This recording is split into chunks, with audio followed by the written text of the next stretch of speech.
right, family. Shalom, shalom. Hopefully everyone is doing wonderful today. I want to talk about Creflo Dollar for 1 second. Y'all say it? Creflo Dollar.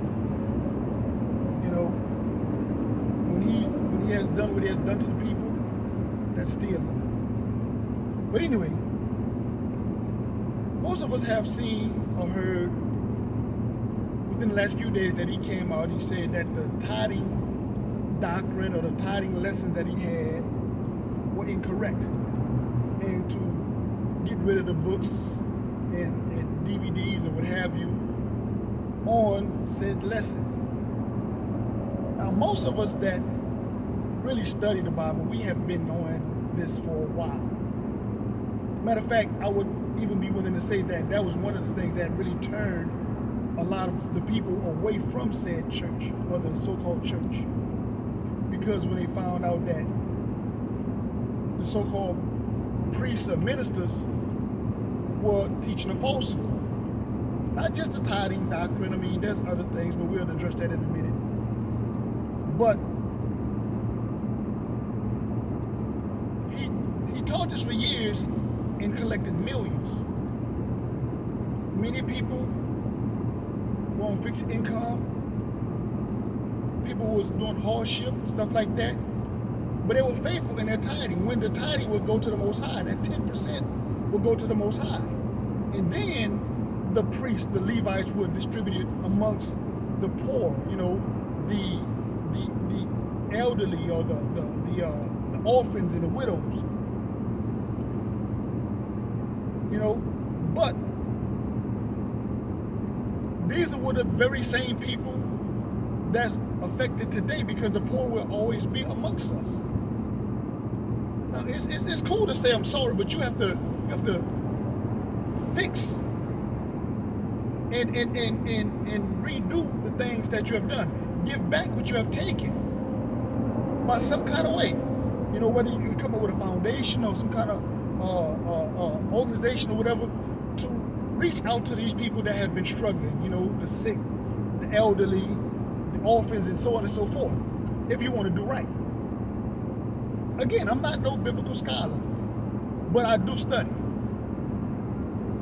And with that being said, if he got the tithing doctrine wrong, and also with Mr. Benny Hinn with the prosperity doctrine, the whole mindset, what else have they gotten wrong? And most of us already know the answer that really studies.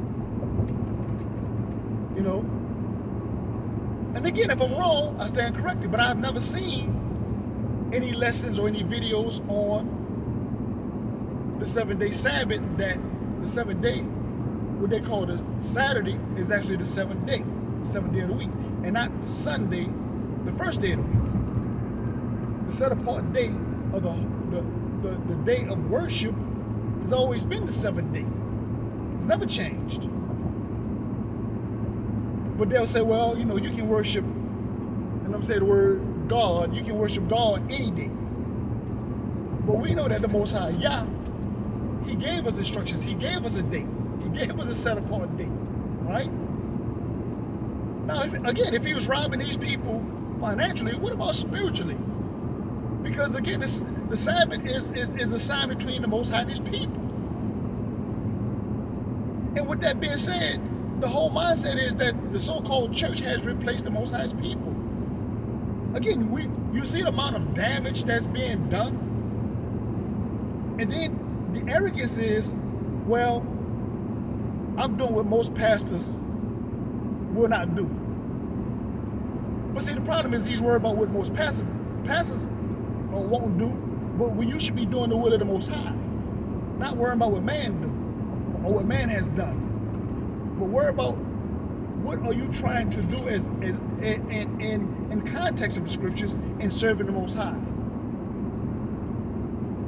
You know, teaching his people. And the scripture says, let the word of the Most High be true and every man be a liar. You have been found to be a liar, or you put it out there that you have lied, or you have, you know, taught in error.